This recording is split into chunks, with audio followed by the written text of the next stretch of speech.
दूसरे प्लेनेट पर आने के बाद अर्जुन को 6 घंटे हो चुके थे। उस प्लेनेट पर वो वे से मिला। वहाँ उसने सामेकिरो तलवार को भी देखा और उसकी लड़ाई पेसू से हुई, जिसमें वो कुछ नहीं कर पाया। वे ने उसे बताया कि कैसे पेसू ने तलवार के लिए उसे धोखा दिया। आप मुझ पर बस एक बार भरोसा कीजिए, मैं उसे टूटने नहीं दूंगा, अर्जुन ने कहा। उसकी बात सुनकर वे कुछ पल रुका और बोला, ठीक है, लेकिन उससे पहले तुम्हें एक टेस्ट देना होगा। अगर तुम उसमें पास हो गए तो मैं तुम्हें वो सब सिखाऊंगा जो मैं जानता हूँ। वे ने कहा, पर अगर तुम उसे नहीं कर पाए तो तुम्हें मेरी कोई मदद नहीं मिलेगी। उसने आगे कहा, ज़रूर, मैं इसमें आपको पास होकर दिखाऊंगा, अर्जुन ने जोश में कहा। तो वो दोनों उसके घर के बाहर आ गए। वे ने ज़मीन से एक छोटा सा पत्थर उठा लिया और उसे अर्जुन को दिखाते हुए बोला, ये टेस्ट काफ़ी आसान होगा। तुम्हें बस इस पत्थर को मुझसे लेना है, छीन कर, मुझसे लड़कर या फिर अपना दिमाग यूज़ करके। इसके लिए तुम्हारे पास पूरे 1 दिन का समय है। बस इतना ही करना है ना। ये पत्थर तो मैं अभी ले सकता हूँ, अर्जुन ने कहा और उसने अपना हाथ उस पत्थर की ओर बढ़ाया, लेकिन अचानक ही वे उसके पीछे चला गया। रुको, आप इधर उधर नहीं जा सकते, ये तो चीटिंग है, अर्जुन ने कहा। क्यों नहीं जा सकता? यही तो टेस्ट है, हर जगह मेरे पीछे आकर कोशिश करना, वे ने कहा। मैं यहाँ आपसे ट्रेनिंग लेने आया हूँ, पर आप मुझे पत्थर के खेल खिला रहे हो, उसने फिर से पत्थर लेने की कोशिश करते हुए कहा, लेकिन वे और पीछे चला गया। वैसे तो ये भी तुम्हारी ट्रेनिंग का ही हिस्सा है, पर अगर तुम नहीं करना चाहते तो कोई बात नहीं, वे ने पत्थर को अपने हाथ में उछालते हुए कहा। नहीं, मैं ये करना चाहता हूँ, अर्जुन ने कहा। और जब वे पत्थर को उछाल रहा था तो वो मौका पाते ही उसके ऊपर कूद पड़ा, लेकिन फिर से वे दूसरी ओर चला गया। मुझे गुस्सा आ रहा है, अब तो इस पत्थर को मैं आपसे लेकर ही छोड़ूंगा, उसने गुस्से में कहा और हर जगह वे का पीछा करने लगा। उसे गुस्से में देख वे को भी मज़ा आने लगा था। कोशिश करते रहो, क्या पता ये तुम्हें मिल ही जाए, वे ने कहा। और अर्थ पर अपनी आर्मी लगभग तैयार कर चुके राघव और शक्ति ने एक ब्रेक लिया। अर्जुन को गए हुए 3 घंटे हो चुके हैं और जैसा वो हमें बताकर गया था सब कुछ बिल्कुल वैसा ही चल रहा है, राघव ने शक्ति की ओर देखकर कहा, लेकिन उसने कोई जवाब नहीं दिया।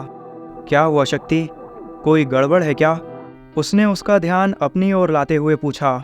तो शक्ति ने उस बड़ी सी स्क्रीन को चालू कर दिया। ये देखो, मैंने कुछ ड्रोन्स को शहर पर नज़र रखने के लिए भेजा था और किसी जगह पर 2 गैंग आपस में लड़ रही हैं, पर उनकी लड़ाई में वो आम लोगों को भी मारकर उनके घर बर्बाद कर रहे हैं, शक्ति ने कहा। तो क्या टीम एक्स को अर्जुन के आने से पहले लाना ठीक रहेगा, राघव ने पूछा। बेकसूर लोगों को बचाने के लिए ये ज़रूरी है, इसलिए हमें टीम एक्स को बाहर लाना ही होगा, शक्ति ने कहा। उसकी बात सुनकर राघव अपनी आवाज़ बदलकर हेडक्वार्टर में बोला, यूनिट 40, अपने पहले मिशन के लिए तैयार हो जाओ। ये आवाज़ सुनते ही कुछ ड्रोन्स और रोबोट्स उनके बड़े से कमरे के बाहर आकर खड़े हो गए। तुम्हें लोकेशन और मिशन की डिटेल्स भेज दी गई हैं। वहां जाकर आम लोगों की मदद करके उन गैंग्स का सफाया करो, शक्ति ने भी अपनी आवाज़ बदलकर ऑर्डर देते हुए कहा। जब तक यहाँ से कोई ऑर्डर ना मिले तब तक तुम्हें किसी की जान नहीं लेनी, इसलिए अपने वेपन्स के पावर लेवल को 10% तक कर लो, राघव ने कहा। जी मिस्टर किंग, उस ग्रुप के लीडर ने कहा। तो 15 रोबोट्स और 5 ड्रोन्स का एक ग्रुप हेडक्वार्टर से चला गया। उस ग्रुप में कुछ रोबोट्स चलने के साथ साथ उड़ भी सकते थे और उनमें लगभग हर तरह के लेज़र वेपन्स के साथ फाइटिंग कमांड्स भी थी, जो कि सिचुएशंस के मुताबिक खुद से काम कर सकते थे। जहां पर लड़ाई चल रही थी वहां न्यूज़ रिपोर्टर्स भी उस सब को लाइव टेलीकास्ट कर रहे थे, क्योंकि वो दंगे एक बड़े इलाके में हो रहे थे। तभी एक रिपोर्टर की नज़र अंधेरे से भरे आसमान में गई, जहां कुछ चमकती चीज़ें उनकी ओर ही बढ़ रही थी।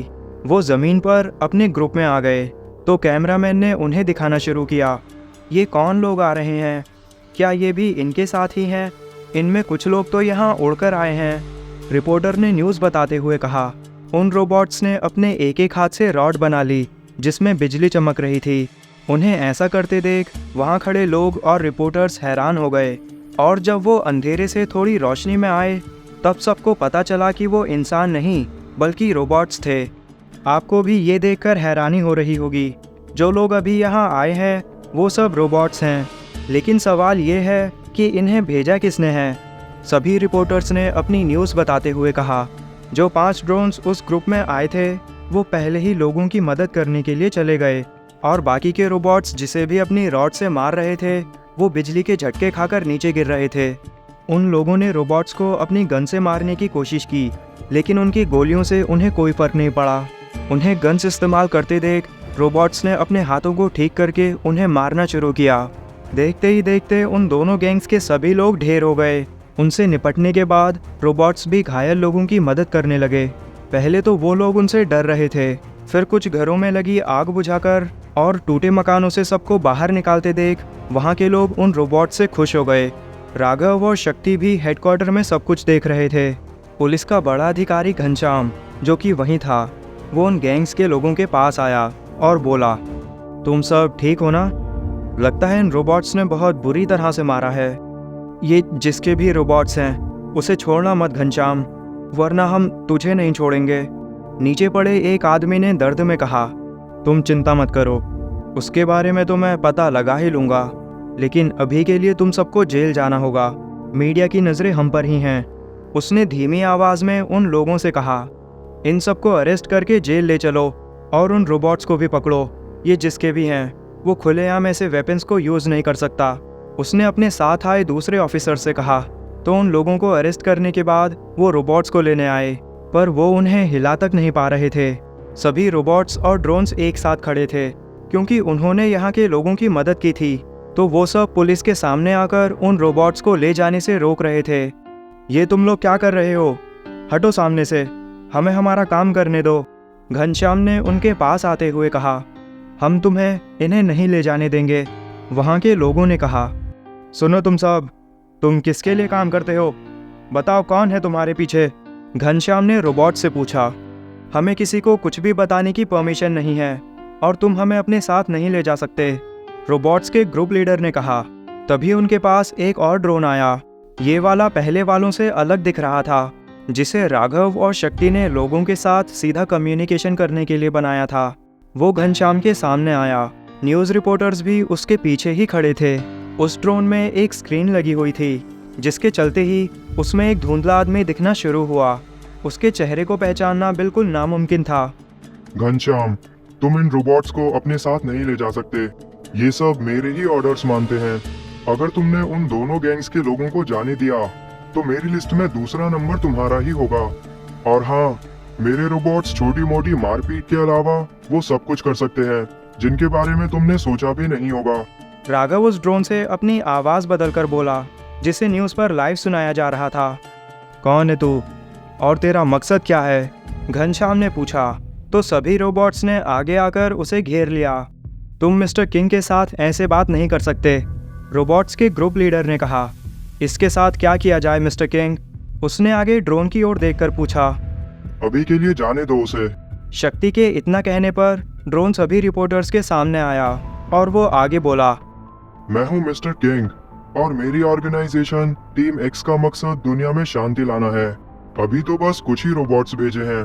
कुछ ही दिनों में हर सड़क पर टीम एक्स के रोबोट्स देखने के लिए मिलेंगे, और अगर किसी ने भी मेरे रास्ते में आने की कोशिश की तो उसका अंजाम बुरा होगा। लेकिन मिस्टर किंग, क्या आपको नहीं लगता कि ऐसा करने से आप देश की गवर्नमेंट को चुनौती दे रहे हो? एक रिपोर्टर ने पूछा। किसी भी देश को ऐसी गवर्नमेंट की जरूरत नहीं जो सिर्फ अपने बारे में सोचती हो। ऐसी गवर्नमेंट और ऐसे लोग अपना फायदा देखने के लिए आम लोगों को भूल गए हैं। लेकिन टीम एक्स यहाँ के लोगों के लिए बनी है, इसलिए देश की कमांड मैं अपने हाथ में ले रहा हूँ। फिर धीरे धीरे और भी देशों को टीम एक्स ही कंट्रोल करेगी। राघव ने अपनी बात खत्म की और ड्रोन वहां से चला गया। उन रोबोट्स को भी हेडक्वार्टर से नए ऑर्डर्स मिल चुके थे, तो उन सब ने वहां टूटे मकानों को ठीक करने का काम शुरू कर दिया। आप लोगों को इस किंग से डरने की ज़रूरत नहीं है, पुलिस उसे जल्द ही ढूंढ लेगी। घनश्याम ने रिपोर्टर्स और वहां के लोगों से कहा। हमें तो डर नहीं लग रहा, क्योंकि मिस्टर किंग ने बोला है कि वो और उनके रोबोट्स हमारे साथ हैं। तुम तो यहाँ खड़े होकर बस तमाशा देख रहे थे, लेकिन उन्होंने आकर हमारी मदद की, वहाँ खड़े लोगों ने कहा। वो सुनकर घनश्याम गुस्से में वहाँ से चला गया। उसके जाने के बाद सभी रिपोर्टर्स भी एक एक करके चले गए। और उस प्लेनेट पर भी रात हो चुकी थी, पर अर्जुन अभी तक वे से पत्थर नहीं ले पाया था। 6 घंटे बीत चुके हैं। हार मान लो आलसी लड़के, तुम एक कछुए से भी धीरे हो, ऐसे तो तुम मुझसे ये कभी नहीं ले पाओगे। वे ने उसे चिढ़ाते हुए कहा, चाहे कुछ भी हो जाए, इस पत्थर को मैं आपसे लेकर ही छोड़ूंगा। अर्जुन ने कहा। लगातार भागने की वजह से वो थक चुका था। उसकी सांसें तेजी से चल रही थी और वो पूरी तरह से पसीने में भीग चुका था। रुक जाओ, मैं थक चुका हूँ, रात भी हो चुकी है, अब तुम कल कोशिश करना, हमें चलकर कुछ खाना चाहिए। वे ने उसकी हालत देखकर कहा, सुबह से मैं भाग रहा हूँ, तो आप कैसे थक गए? मैं और कोशिश करना चाहता हूँ। अर्जुन ने कहा, तुम भी काफ़ी थक चुके हो, इसे लेने के लिए अभी तुम्हारे पास बहुत घंटे बचे हैं, इसलिए भागते हुए घर पहुँचो, मैं जा रहा हूँ। वे ने कहा, लेकिन मैं अभी नहीं थका हूँ। अर्जुन ने कहा, पर वे वहाँ से जा चुका था।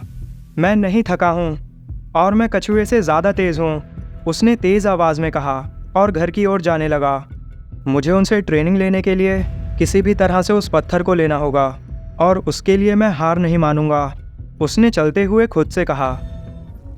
क्या अर्जुन वे के हाथ से पत्थर ले पाएगा? और राघव और शक्ति के टीम एक्स को बाहर लाने से अब क्या होगा? क्या अर्जुन वे से ट्रेनिंग ले भी पाएगा? जानने के लिए जुड़े रहिए द सीक्रेट किंग से।